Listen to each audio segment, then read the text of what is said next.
the counterintuitive approach to living a good life. Welcome back to our deep dive into the philosophy that challenges the toxic positivity of the modern world. We are stripping away the fluff to reveal why your pursuit of a perfect life is actually ruining your real life. We are learning how to stop trying so hard and start focusing on what actually matters. Before we get back into it, I have a quick question for you. Think about a time you failed at something recently. Did you try to hide it or did you own it? Leave a comment below with your honest answer. Chapter 1. Don't try. The more you desperately want to be happy and loved, the lonelier and more afraid you become, regardless of those who surround you.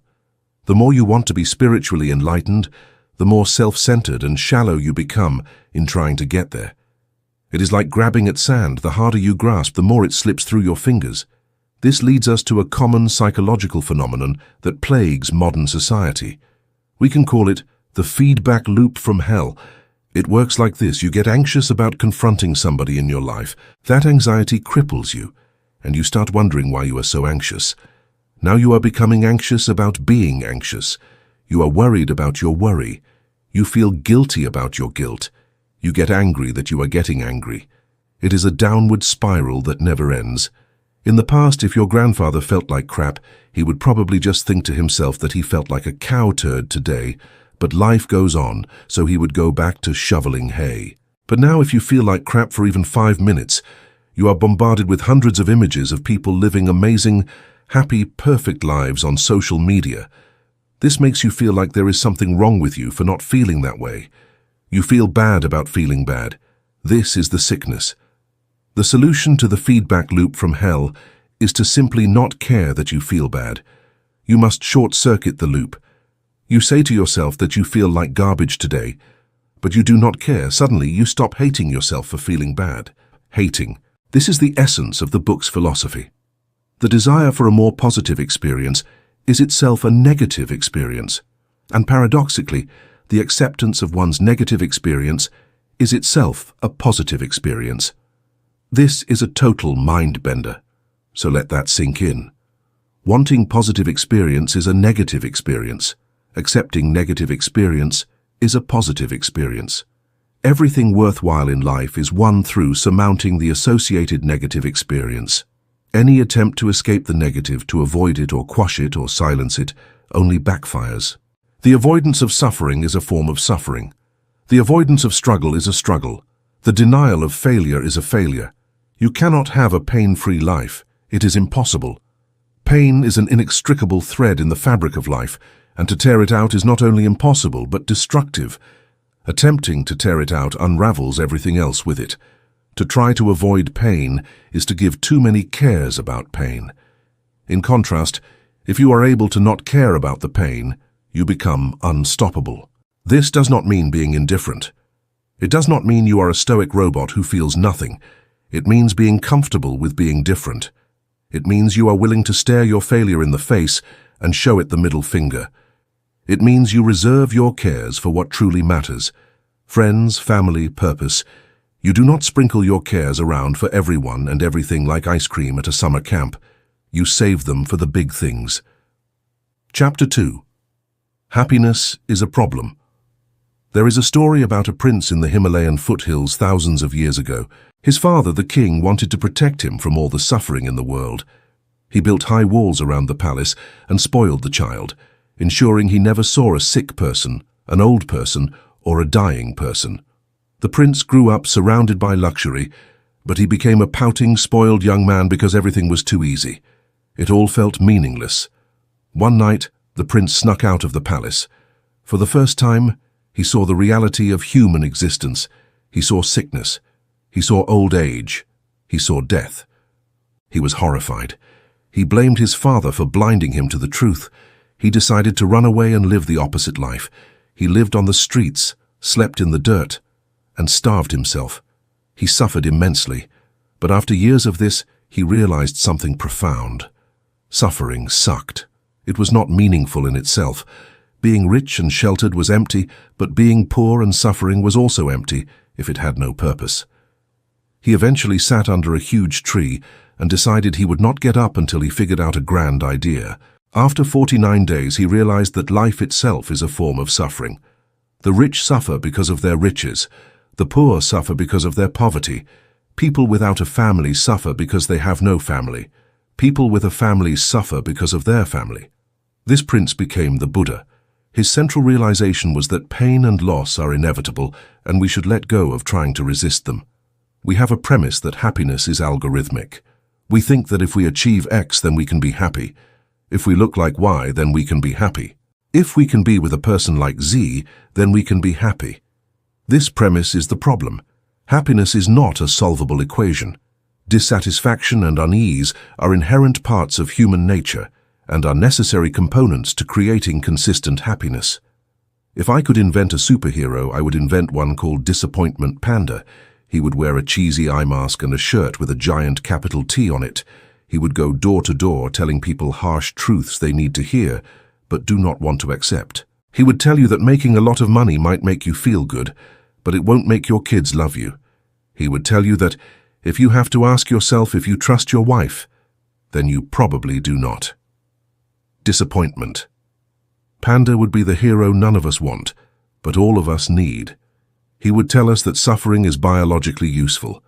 It is nature's preferred agent for inspiring change. We have evolved to always live with a certain degree of dissatisfaction and insecurity because it is the mildly dissatisfied and insecure creature that is going to do the most work to innovate and survive. We are wired to become dissatisfied with whatever we have and satisfied by only what we do not have. Problems never stop. They merely get exchanged and upgraded.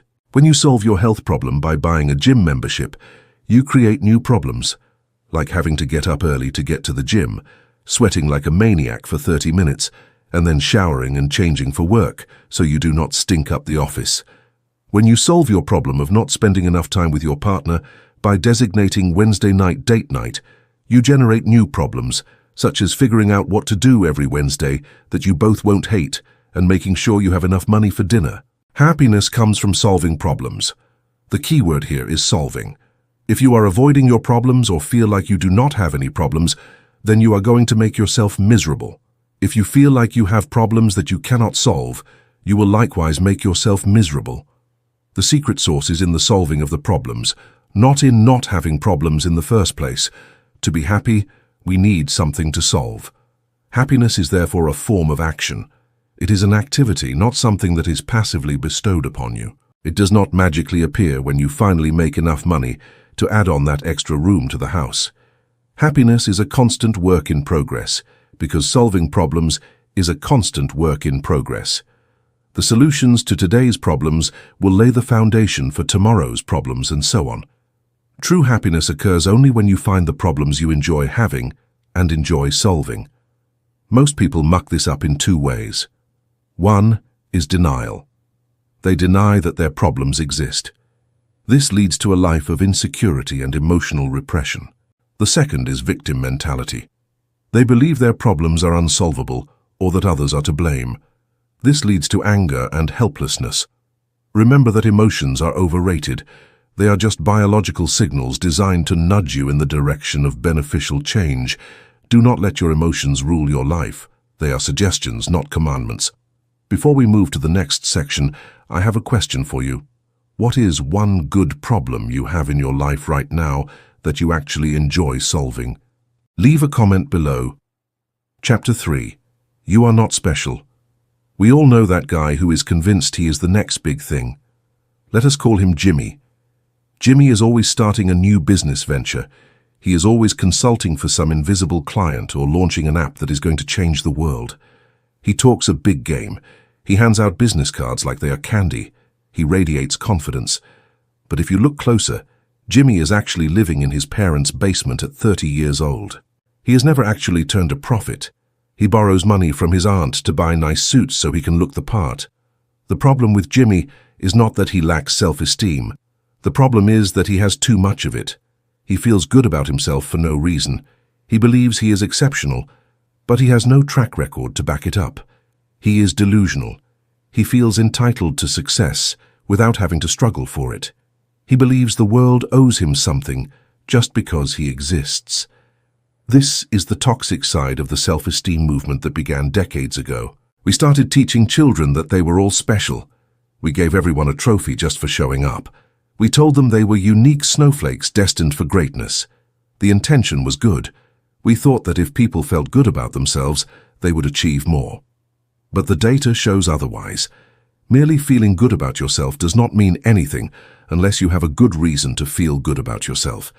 If you feel like a high achiever, but you are actually a deadbeat, that is not healthy self-esteem. That is narcissism. The truth is that most of us are pretty average at most things we do. That is just a statistical fact. It is a bell curve. At one extreme end, you have the Michael Jordans and the Elon Musks. At the other extreme end, you have the completely incompetent. But the vast majority of us are right in the middle.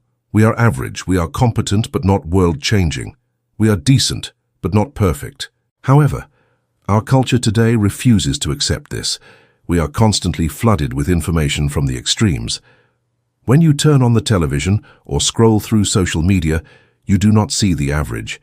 You see the extreme success or the extreme disaster. You see the kid who became a billionaire at 19. You see the athlete who broke a world record. You see the most horrific crimes and the most catastrophic wars. Because the average does not get clicks. The average is boring. This constant exposure to the exceptional distorts our reality. It makes us think that being exceptional is the new normal. It makes us feel that if we are not curing cancer or launching a rocket to Mars or looking like a supermodel, then we are failures.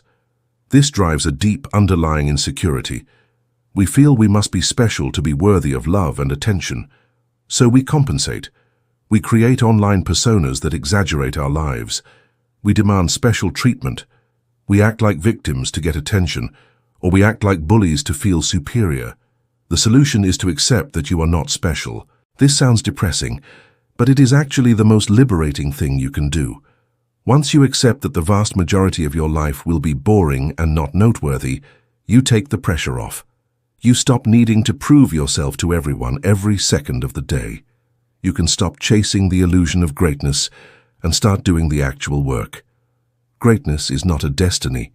It is a side effect. The people who become truly exceptional at something do not become exceptional because they believe they are special. They become exceptional because they are obsessed with improvement. And that obsession with improvement stems from an unerring belief that they are not good enough yet. They are driven by the feeling that they are average and need to be better. It is the opposite of entitlement. If you can accept that you are average, you are free to fail. You are free to be rejected.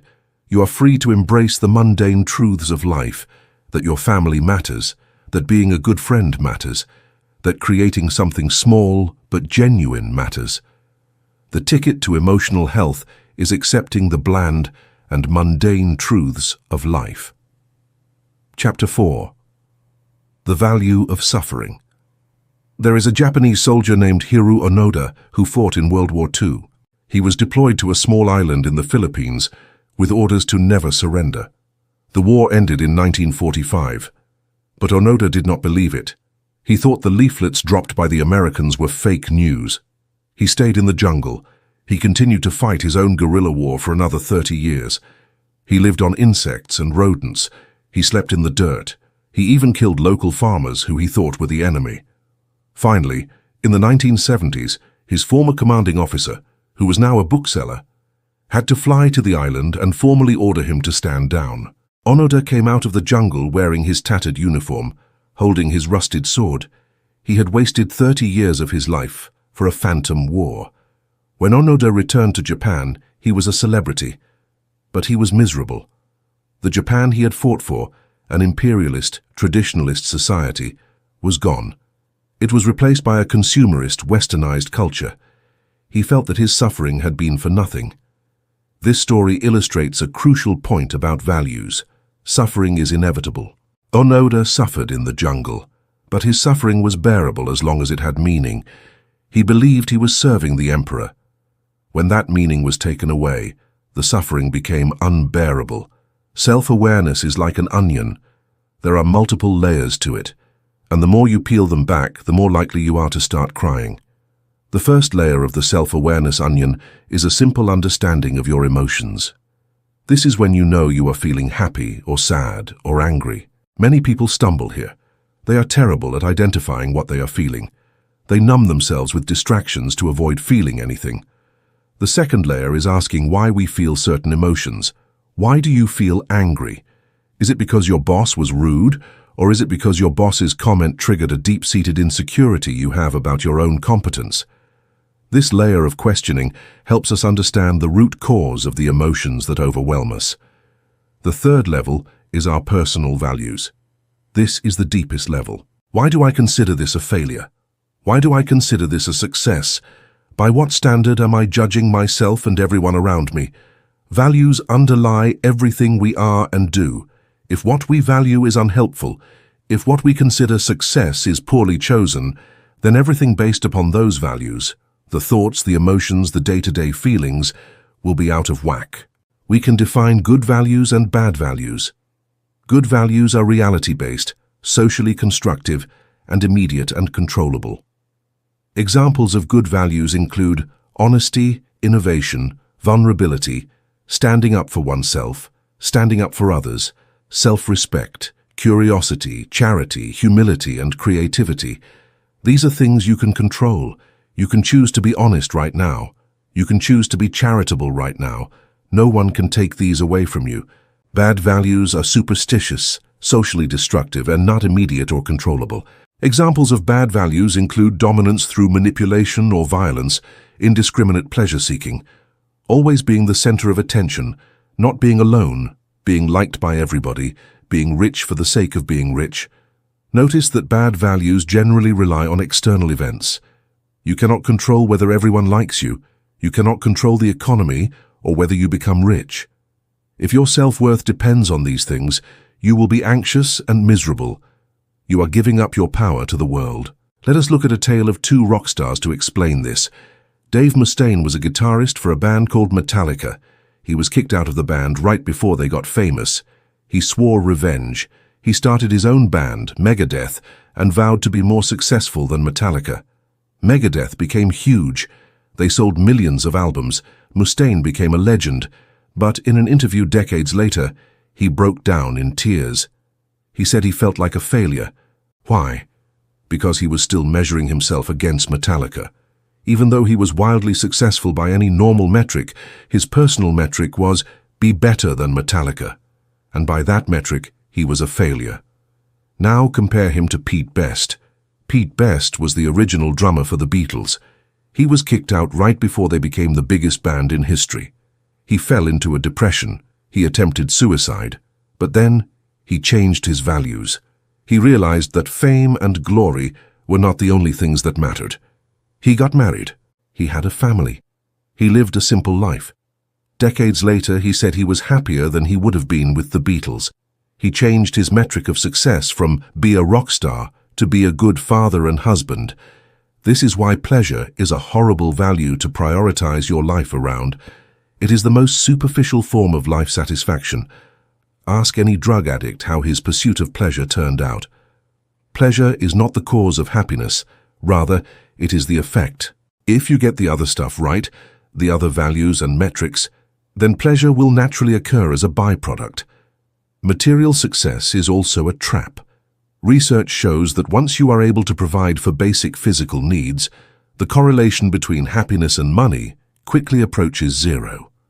If you are prioritizing money over values like honesty or non-violence or compassion, you are going to have a bad time. Always being right is another terrible value. We are wrong pretty much constantly. If your metric for life success is to be right, you are going to have a difficult time rationalizing all of the nonsense to yourself. It prevents you from learning. Staying positive all the time is a form of avoidance. Sometimes life sucks, and the healthiest thing you can do is admit it. Denying negative emotions leads to experiencing deeper and more prolonged negative emotions. We must choose better values. We must choose values that we can control. When we choose better values, we are able to divert our cares to something better, toward things that matter, things that improve the state of our well-being, and that generate happiness, pleasure, and success as side effects. Here is a question for you to ponder before the next section. What is one value you hold right now, like being liked or being rich or being right, that might actually be making you miserable because it is out of your control. Leave a comment below with your thoughts. Chapter 5, You Are Always Choosing. Imagine for a moment that someone puts a gun to your head. They tell you that you have to run a marathon. You have to run 26 miles in under 5 hours, or else they will kill you and your entire family. That would be a horrific experience. It would be torture. You would likely suffer psychological trauma for the rest of your life. Now imagine a different scenario. Imagine you buy expensive running shoes and high-end gear. You train religiously for months. You wake up early every morning to run. You actively choose to run that same marathon. When you cross the finish line, your family and friends are there cheering for you. It becomes one of the proudest moments of your life. Here is the kicker. It is the exact same 26 miles. It is the exact same person running them. It is the exact same pain coursing through your legs. The physical reality is identical, but the psychological experience is completely different. When you chose it freely and prepared for it, it was a glorious milestone. When it was forced upon you against your will, it was a terrifying nightmare. This illustrates a fundamental truth about the human condition. Often the only difference between a problem being painful or being powerful is the sense that we chose it, and that we are responsible for it. When we feel that our problems are being forced upon us, we feel victimized and miserable. When we feel that we are choosing our problems, we feel empowered. William James was a man born into a wealthy family in the 19th century, but he suffered from terrible health issues. He had eye problems, stomach problems, and back spasms that left him unable to walk. He was a disappointment to his father. He dropped out of medical school. He went on an expedition to the Amazon and caught smallpox. He returned home a failure, depressed and contemplating taking his own life. But then he decided to conduct a little experiment. He wrote in his diary that he would spend 1 year believing that he was 100% responsible for everything that occurred in his life, no matter what. During this period, he would do everything in his power to change his circumstances. If nothing improved, then he would end it all. The result was that William James went on to become the father of American psychology. He credited that shift in mindset, the decision to take total responsibility, as his rebirth. There is a simple realization from which all personal improvement and growth emerges. This is the realization that we, individually, are responsible for everything in our lives, no matter the external circumstances. We do not always control what happens to us, but we always control how we interpret what happens to us, as well as how we respond. Many people hesitate to take responsibility for their problems because they believe that to be responsible for your problems is to also be at fault for your problems. This is the responsibility fault fallacy. Responsibility and fault are not the same thing. Think of it this way.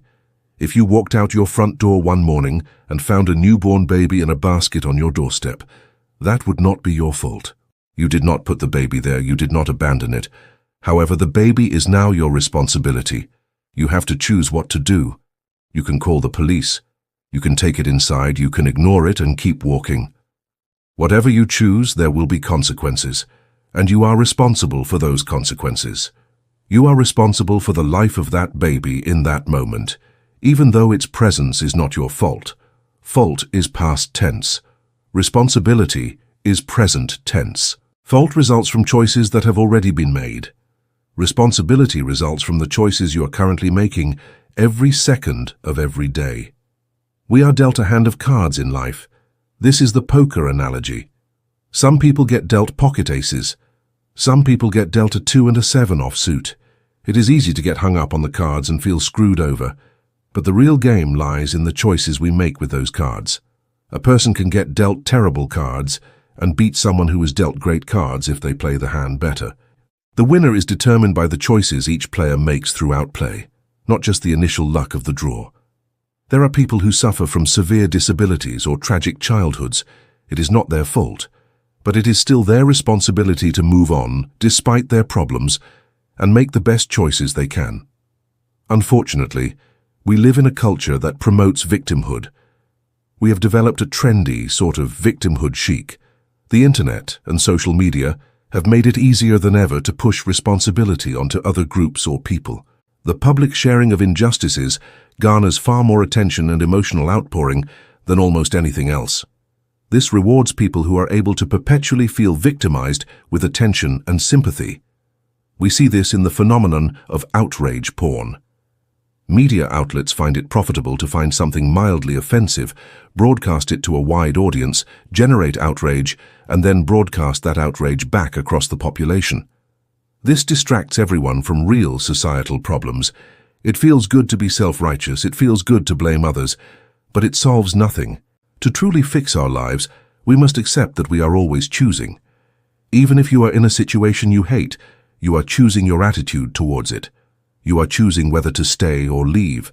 You are choosing whether to accept it or fight it. There is no such thing as not giving a care. You must care about something.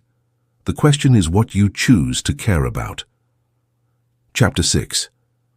You are wrong about everything, but so am I. We tell little white lies to avoid hurting feelings. We pretend to like people we do not like.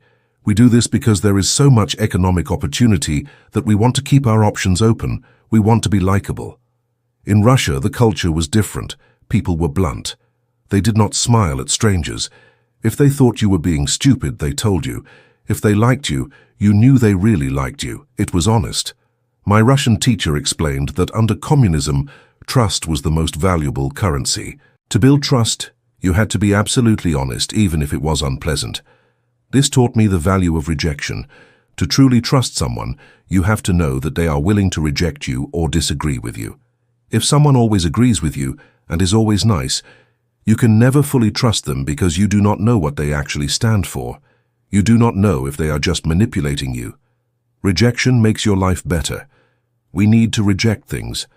Otherwise, we stand for nothing. If nothing is better or more desirable than anything else, then we are empty and our life is meaningless. We are defined by what we choose to reject. This applies heavily to relationships. We often look at Romeo and Juliet as the ideal romance. But if you actually read the play, it is a tragedy about two mentally unstable teenagers who kill themselves after knowing each other for 3 days. It is not a romance. It is a cautionary tale about lack of boundaries. Boundaries are the delineation between two people's responsibilities for their own problems. In a healthy relationship, each person takes responsibility for their own values and problems. In an unhealthy relationship, people try to solve their partner's problems to feel good about themselves, or they demand their partner solve their problems for them. This creates a dynamic of the victim and the saver. The victim creates problems to get attention and love. The saver fixes problems to feel needed and important. It is a toxic cycle. It feels like passion, but it is actually just codependence. It is two people using each other to escape their own issues. True love requires the ability to hear the word no. It requires the ability to accept rejection. If you cannot say no to your partner, or if your partner cannot handle you saying no, then you do not have a healthy relationship. You have an entitlement problem. Commitment feels like a loss of freedom, but it is actually a liberation. When we are overloaded with opportunities and options, we suffer from the paradox of choice. We become anxious. We wonder if we are making the wrong decision. We constantly look over our shoulder to see if there is something better. This keeps us shallow. When you commit to one thing, you reject all other options. This frees you from the anxiety of choice. It allows you to focus. It allows you to go deep. There are joys and experiences that you can only access when you have lived in the same place for 5 years, or been with the same partner for a decade, or worked on the same craft for 20 years. I spent years traveling and having flings, thinking I was maximizing my life. But I was just skimming the surface. It was only when I stopped running, settled down in one city, and committed to one woman that I found a deeper sense of happiness. Depth is where the gold is buried, and you have to stay committed to something and dig deep to find it. Rejection of alternatives is what liberates us. It allows us to stop chasing the next high and start building something of lasting value. It allows us to find meaning. You cannot have depth without commitment, and you cannot have commitment without rejecting everything else. Before we move on to the final chapter, I have a question for you. Is there an area in your life where you are keeping your options too open and refusing to commit? Maybe it is a relationship, a career path, or a skill. Leave a comment below about what you might need to say no to in order to go deeper. Chapter 9, and then you die. When I was 19 years old, I lost a good friend. His name was Josh. We were at a party by a lake. We were young and stupid and drinking. Josh jumped off a cliff into the water. He never came back up. It turned out he drowned. It was a tragic, senseless accident that should not have happened. This event marked a distinct before and after point in my life. Before Josh died, I was an inhibited, unambitious, anxious kid. I was obsessed with what people thought of me. I was terrified of embarrassing myself. I was paralyzed by my own insecurities. But after the tragedy, something shifted inside me. I went into a deep depression. I stared into the abyss of meaninglessness. But in that darkness, I stumbled upon a realization that changed everything. If there is no reason to do anything because we are all going to die anyway, then there is also no reason not to do anything. If death is inevitable, then there is no reason to give in to fear or embarrassment or shame. It is all just a bunch of nothing anyway. This realization is what I call the sunny side of death. It sounds morbid, but death is actually the light by which the shadow of all of life's meaning is measured. Without death, everything would feel inconsequential. All experience would be arbitrary. All metrics and values would suddenly be zero. We tend to avoid thinking about death. We distract ourselves with television and social media, and work and drama. We pretend we are going to live forever, but this avoidance comes at a heavy cost. When we avoid the reality of death, we let trivial and hateful values hijack our brains. We worry about stupid things like whether our coworker likes us or whether we have the newest phone. There was a cultural anthropologist named Ernest Becker who wrote a book called The Denial of Death. He argued that humans are unique because we are the only animals that are aware of our own mortality. We know we are going to die. This knowledge creates a deep, underlying anxiety called death terror. To cope with this terror, we construct what Becker called immortality projects. An immortality project is something we create that will outlast our physical selves. It is our bid for symbolic immortality. It is why people put their names on buildings.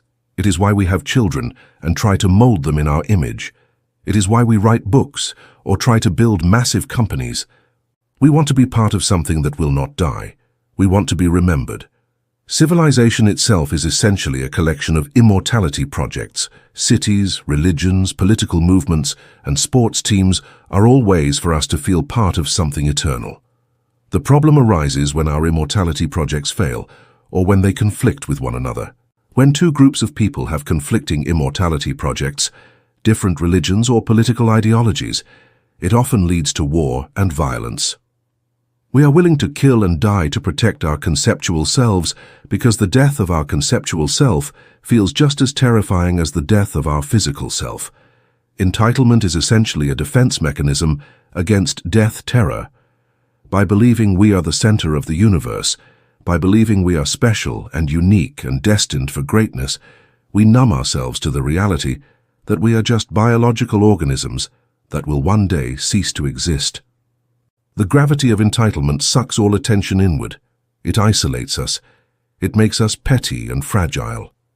The only way to overcome this entitlement is to confront the reality of our own mortality. We must become comfortable with the fact that we are going to die. When we accept this, we are free. We no longer need to protect a false image of ourselves. We no longer need to be right all the time. We no longer need to impress people who do not matter. I once hiked to the top of a cliff at the Cape of Good Hope in South Africa.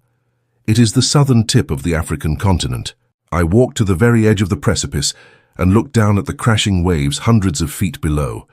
My body went into full-scale red alert. My instinct was to pull back. But I stayed there. I stared into the void. I let the fear wash over me until it transformed into a strange sense of peace. In that moment, standing on the edge of the world, my worries about my emails and my bills and my reputation evaporated. None of it mattered. The only thing that mattered was that I was alive in that moment. I was breathing. I was seeing the blue sky and the blue ocean. Death is the only thing we can know with any certainty. As such, it must be the compass by which we orient all of our other values and decisions. It is the ultimate metric. If you are worried about asking someone out on a date, Ask yourself if it will matter when you are dead. The answer is no. If you are worried about quitting your job to pursue your passion, ask yourself what you will regret more on your deathbed. The answer is usually staying in the job you hate. We should live our lives with death in mind. This does not mean being depressed, it means being present. It means choosing values that stretch beyond serving yourself. It means caring about something greater than yourself. It means engaging with the world with humility and curiosity. You are going to die. I am going to die. This is the most simple and obvious truth there is. But if you can truly accept it, it will liberate you. It will allow you to stop giving a care about the things that do not matter and start giving a care about the things that do. Conclusion. We have journeyed through the counterintuitive philosophy of living a good life. We started by realizing that trying to be happy is what makes us unhappy. We learned that happiness comes from solving problems, not avoiding them. We accepted that we are not special, and that is okay. We discovered that we are always choosing our values and that we are responsible for our experiences. We embraced uncertainty and the willingness to be wrong. We learned that action creates motivation and that rejection is necessary for freedom. Finally, we looked death in the face and found that it is the source of all meaning.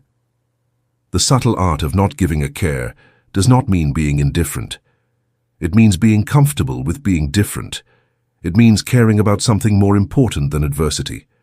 It means choosing what you are willing to struggle for. Life is a series of problems. There is no point where you solve everything and reach a state of eternal bliss. The goal is simply to get better problems. It is to trade in the problem of not being able to pay rent for the problem of having to pay too much tax. It is to trade in the problem of having a toxic partner for the problem of navigating the complexities of a healthy intimacy. You have a limited amount of energy to give. You have a limited number of cares to dispense over the course of your life. If you spend them on every little annoyance and every slight and every superficial desire, you will have nothing left for the things that truly matter. So you must choose. You must edit your life. You must say no to the unimportant, so you can say yes to the important. You must accept the pain that comes with growth. You must laugh at your own failures. You must find comfort in the fact that you do not know anything. This is not a guide to greatness. Greatness is an illusion. This is a guide to reality. It is a guide to suffering better. It is a guide to moving lightly despite your heavy burdens. It is a guide to looking in the mirror and liking what you see, not because you are perfect, but because you are real. Go out there and find your struggle. Find the pain you are willing to sustain. Define your values. Measure your life by metrics you can control. And remember, one day you will die. So make sure you actually live before you do. Thank you for reading this comprehensive summary. If you enjoyed this breakdown and want more no-nonsense guides to improving your life and understanding complex philosophies, please make sure to subscribe to the channel. We dive deep into the books that matter, so you can get the wisdom you need to level up. Leave a comment below if you have ever had a moment that shifted your perspective on mortality. See you in the next video.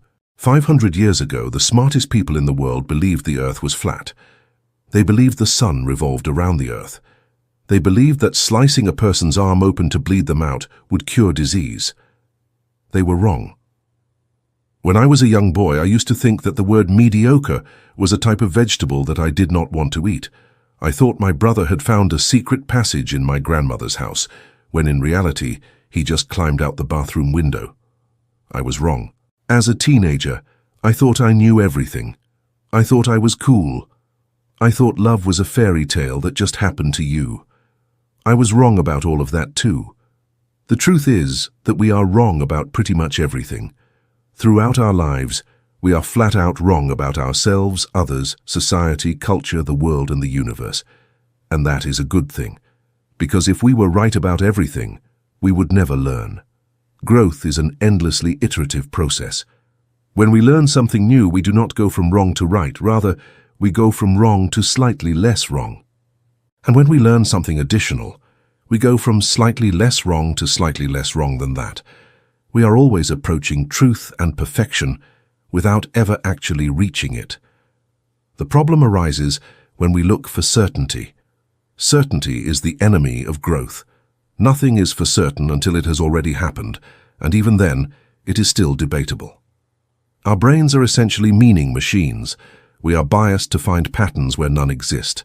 There was a psychological experiment where people were put in a room with buttons and told that if they pressed the buttons in a specific way, a light would flash and they would get a point. In reality, the points were given out randomly. But the participants did not know that. They came up with elaborate rituals. One man hopped on one foot. One woman tapped the ceiling. They were convinced they had figured out the system. They created meaning out of randomness. This happens in our lives all the time. We interpret events to fit our pre-existing beliefs. If we believe we are unlovable, we will interpret a rejected text message as proof of our unlovability, rather than just assuming the other person was busy. There is a tragic story about a woman named Meredith Marin. In the 1980s, she recovered a memory that her father had abused her. She confronted him. She tore her family apart. Her father denied it until his dying day.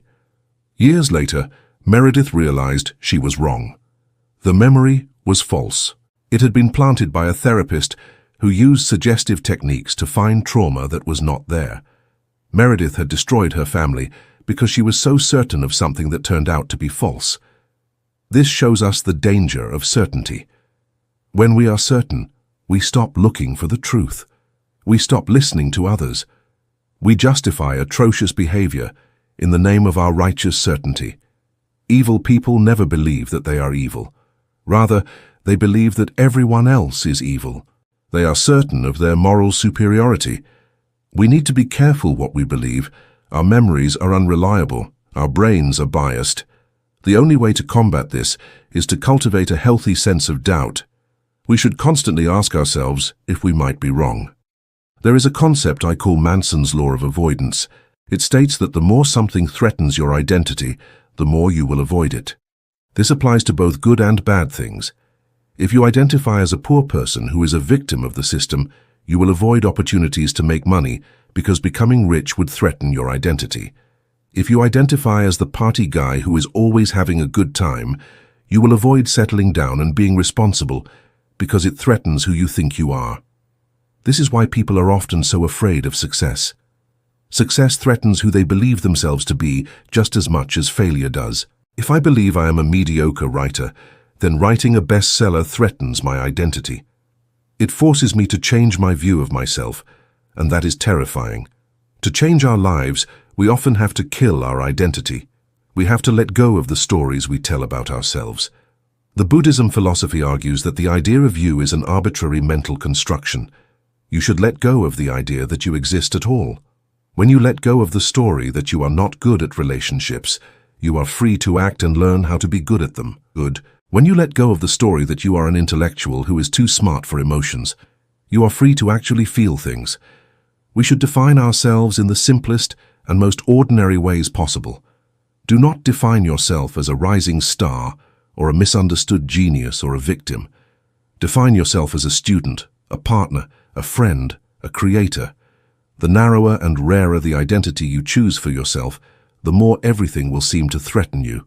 The more you embrace being uncertain and not knowing, the more comfortable you will feel. Uncertainty removes our judgments of others. It relieves us of our judgment of ourselves.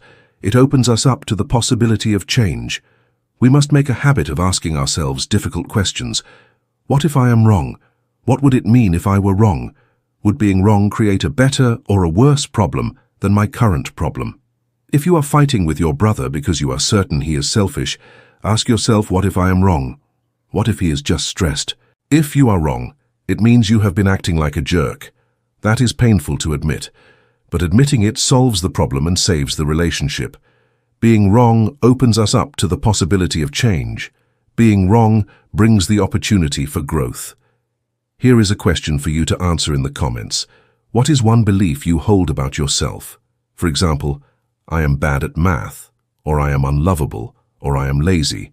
That might be completely wrong and is holding you back from trying to change. Leave your answer below.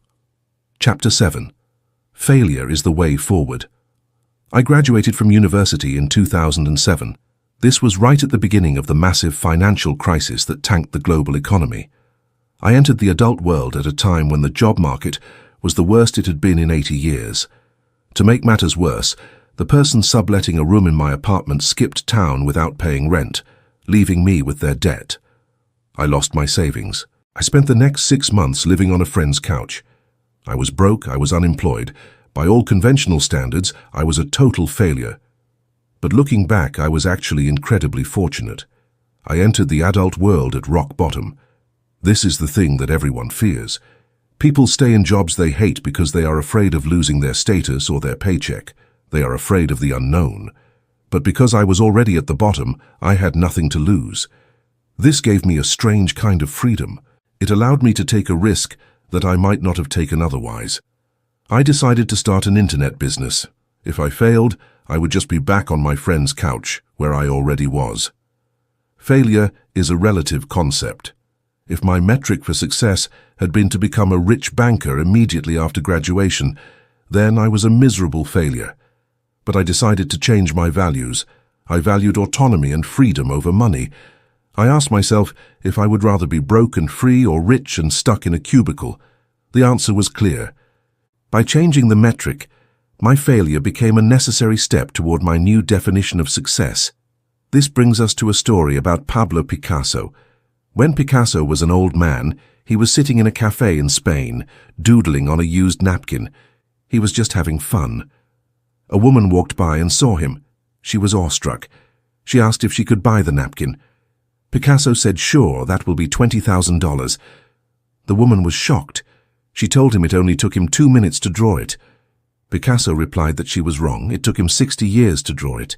We tend to ignore the years of failure that go into overnight success.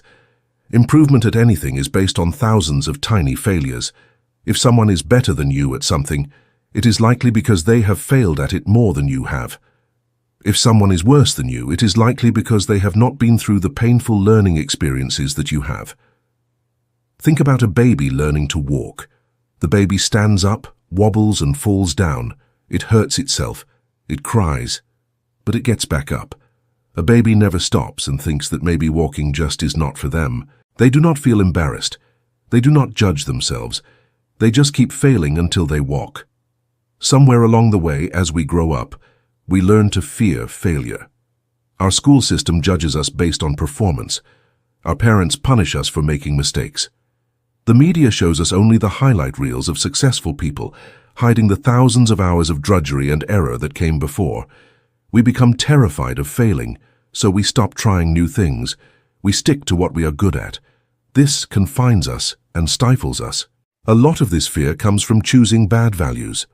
If your metric for success is to make everyone like you, you will be anxious constantly because you cannot control other people. If your metric is to improve your social skills, then an awkward conversation is not a failure.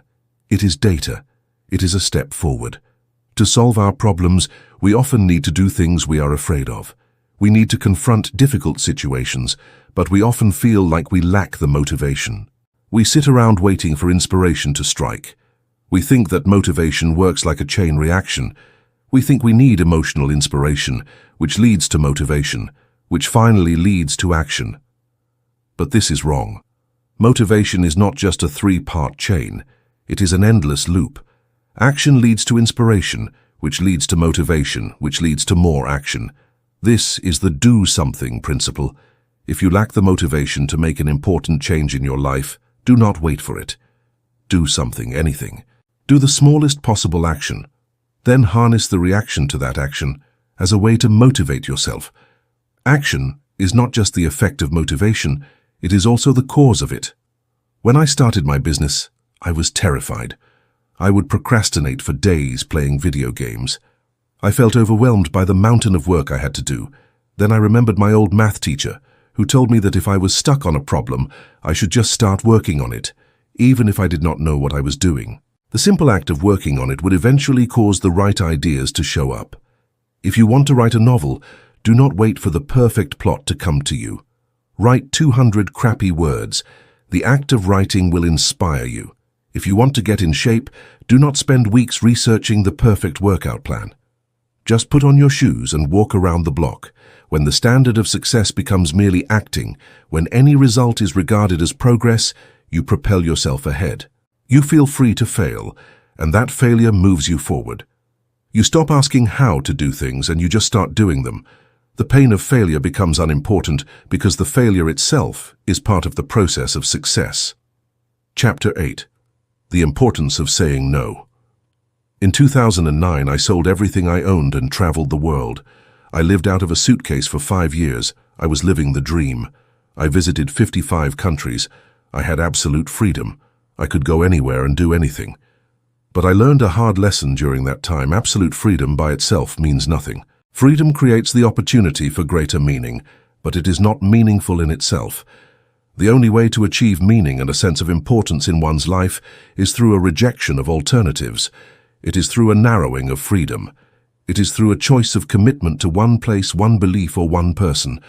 I traveled to Russia during this time. The culture there was a shock to my American system. In the West, we are taught to be polite. We smile at strangers.